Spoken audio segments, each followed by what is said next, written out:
Rahmat dan kasih sayang Allah mendahului murka-Nya. Terdapat sebuah hadits dari sahabat Abu Hurairah radhiyallahu anhu, Rasulullah shallallahu alaihi wasallam bersabda, tatkala Allah menciptakan para makhluk, Dia menulis dalam kitab-Nya, yang kitab itu terletak di sisinya di atas arsy. Sesungguhnya rahmatku lebih mengalahkan kemurkaanku. Hadis sahih riwayat Imam Bukhari nomor 6855 dan Imam Muslim nomor hadis 2751. Assalamualaikum warahmatullahi wabarakatuh. Bismillahirrahmanirrahim. Konten ini disarikan dari berbagai sumber rujukan terpercaya di Pustaka Buya Hamka. Disusun ulang oleh Arif Rahman Khalid Ahmad Rashid Sultan Mansur di Jakarta. Sebelum kita lanjutkan, jangan lupa subscribe dulu channel kita ini ya. Terima kasih. Semoga mendatangkan manfaat bagi kita semua. Amin. Pemirsa Pustaka Buya Hamka yang semoga dirahmati oleh Allah. Di dalam Fathul Bari, hadits di atas menjelaskan bahwa rahmat Allah Ta'ala lebih dahulu ada dan lebih luas daripada murka-Nya. Hal itu disebabkan rahmat Allah Ta'ala adalah sifat yang sudah melekat pada dirinya, sifat zatiyah, dan diberikan kepada makhluk-Nya tanpa sebab apapun. Dengan kata lain, walaupun tidak pernah ada jasa dan pengorbanan dari makhluk-Nya, pada asalnya Allah Ta'ala tetap sayang kepada makhluk-Nya. Dia menciptakannya, memberi rizki kepadanya dari sejak dalam kandungan. Ketika penyusuan, sampai dewasa, walaupun belum ada amal darinya untuk Allah Ta'ala. Sementara murka-Nya timbul dengan sebab pelanggaran dari makhluk-Nya. Maka dari itu, rahmat Allah Ta'ala sudah tentu mendahului murka-Nya. Luasnya rahmat Allah. Dari hadits di atas juga menunjukkan betapa luasnya rahmat Allah yang diberikan kepada makhluk-Nya. Berikut kami sampaikan beberapa riwayat yang berkaitan dengan luasnya rahmat Allah Ta'ala. Dari Abu Hurairah radhiyallahu anhu berkata, saya mendengar Rasulullah shallallahu alaihi wasallam bersabda, Allah menjadikan rahmat kasih sayang itu 100 bagian. Lalu Dia menahan di sisinya 99 bagian dan Dia menurunkan 1 bagiannya ke bumi. Dari 1 bagian inilah seluruh makhluk berkasih sayang sesamanya. Sampai-sampai seekor kuda mengangkat kakinya karena takut menginjak anaknya. Hadis sahih riwayat Imam Bukhari nomor hadis 5541 dan Imam Muslim nomor 2752. Dari Umar bin Al-Khattab radhiyallahu anhu, beliau menuturkan, Rasulullah shallallahu alaihi wasallam kedatangan rombongan tawanan perang. Di tengah-tengah rombongan itu ada seorang ibu yang sedang mencari-cari bayinya. Tatkala dia berhasil menemukan bayinya di antara tawanan itu, maka dia pun memeluknya erat-erat ke tubuhnya dan menyusuinya. Rasulullah Shallallahu Alaihi Wasallam bertanya kepada kami, apakah menurut kalian ibu ini akan tega melemparkan anaknya ke dalam kobaran api? Kami menjawab, tidak mungkin, demi Allah. Sementara dia sanggup untuk mencegah bayinya terlempar ke dalamnya. Maka Rasulullah Shallallahu Alaihi Wasallam bersabda, sungguh Allah lebih sayang kepada hamba-hambanya daripada ibu ini kepada anaknya. Hadis sahih riwayat Imam Bukhari nomor 5999 dan Imam Muslim nomor 2754.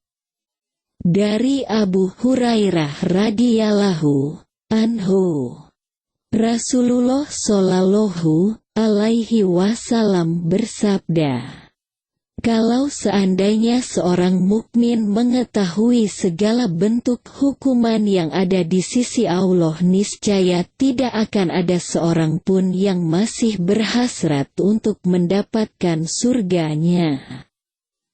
Dan kalau seandainya seorang kafir mengetahui segala bentuk rahmat yang ada di sisi Allah, niscaya tidak akan ada seorang pun yang berputus asa untuk meraih surganya. Hadis sahih riwayat Imam Bukhari nomor 6469 dan Imam Muslim nomor 2755. Jangan berputus asa dari rahmat Allah. Setelah mengetahui betapa luasnya rahmat Allah Ta'ala, maka seharusnya kita lebih bersemangat lagi untuk menggapainya dan jangan sampai berputus asa darinya.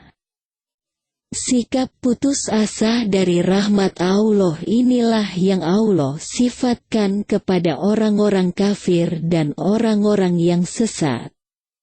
Allah berfirman, mereka menjawab, kami menyampaikan berita gembira kepadamu dengan benar, maka janganlah kamu termasuk orang-orang yang berputus asa.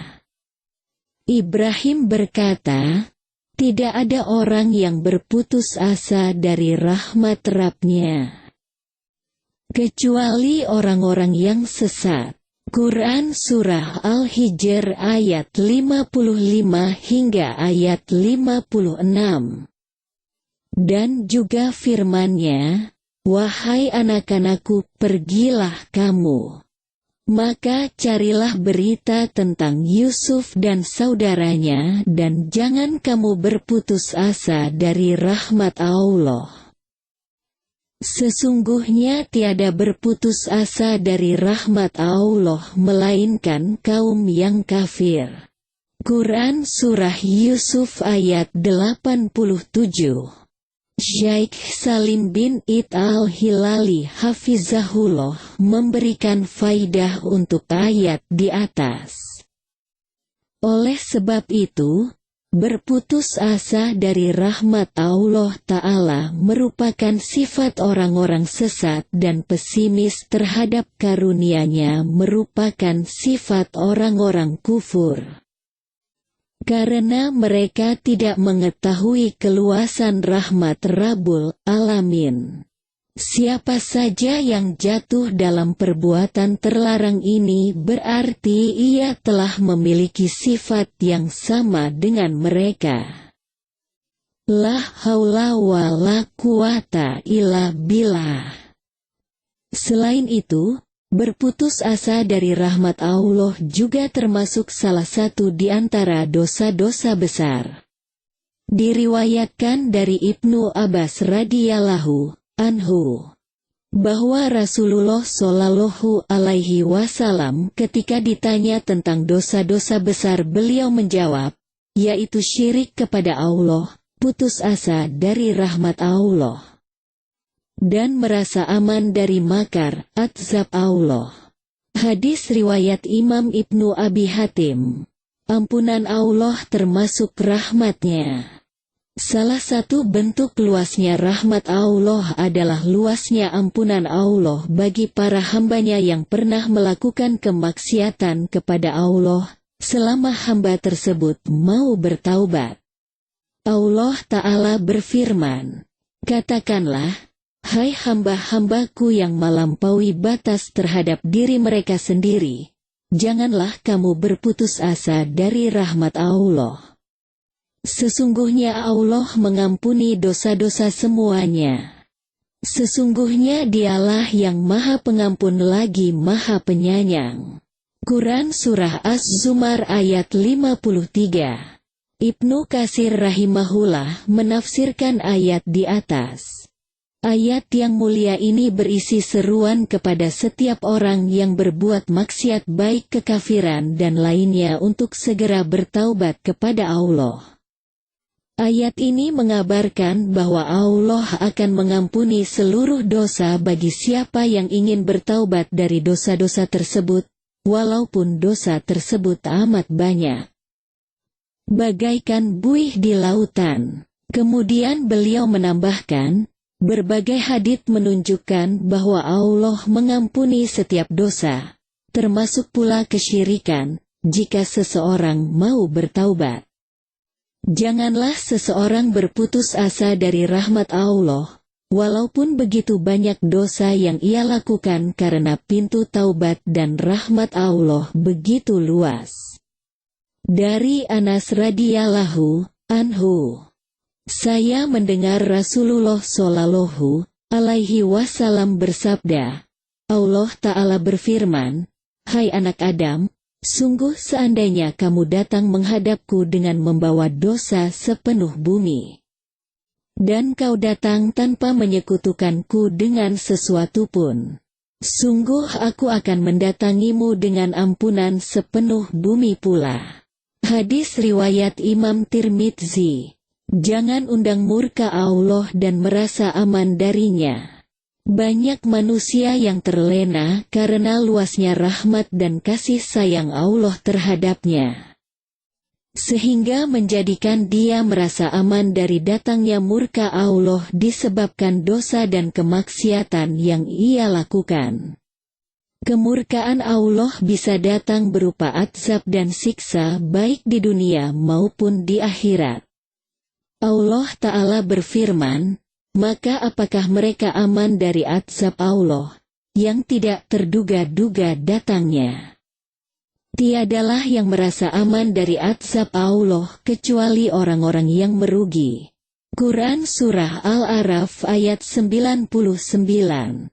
Ayat tersebut menjelaskan bahwa di antara sifat orang-orang musyrik adalah mereka merasa aman dari siksa Allah dan tidak merasa takut dari siksanya. Maka hakikat azab, makar Allah Ta'ala ialah Allah memberikan kelonggaran kepada seorang hamba yang senantiasa berbuat dosa dan maksiat dengan memudahkan urusannya dalam bermaksiat, sehingga benar-benar merasa aman dari murka dan siksanya. Dan hal inilah yang dinamakan istidraj. Nabi Shallallahu alaihi wasallam bersabda, jika Allah memberikan kenikmatan kepada seorang hamba padahal dia tetap dengan maksiat yang dikerjakannya, maka sesungguhnya itu adalah istidraj. Kemudian Rasulullah Shallallahu alaihi wasallam membacakan firman Allah, maka ketika mereka melupakan peringatan yang telah diberikan kepada mereka, kami pun membukakan semua pintu-pintu kesenangan untuk mereka, kami siksa mereka dengan sekonyong-konyong. Maka ketika itu mereka terdiam dan berputus asa. Quran Surah Al-An'am ayat 44. Hadis sahih riwayat Imam Ahmad. Miliki rasa harap, raja, dan takut, khauf.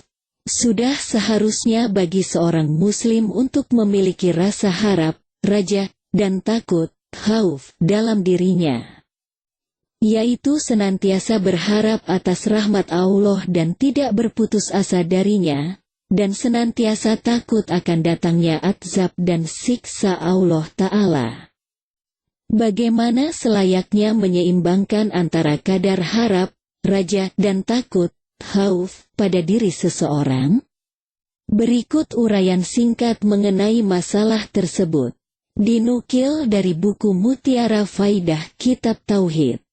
Jika seseorang berada dalam keadaan sehat, lapang, dan rajin dalam beramal solih, maka semestinya kadar keduanya, harap dan takut, dijaga keseimbangannya.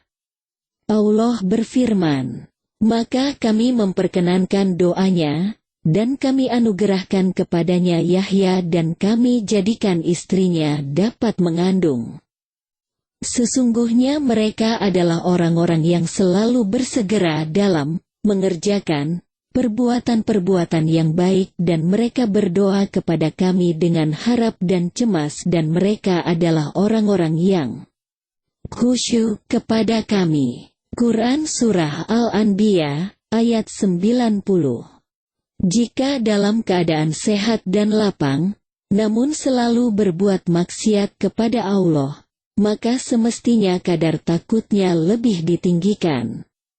Nabi Shallallahu Alaihi Wasallam bersabda, jika Allah memberikan kenikmatan kepada seorang hamba padahal dia tetap dengan maksiat yang dikerjakannya, maka sesungguhnya itu adalah istidai. Hadis sahih riwayat Imam Ahmad. Walahul musta'an, semoga bermanfaat.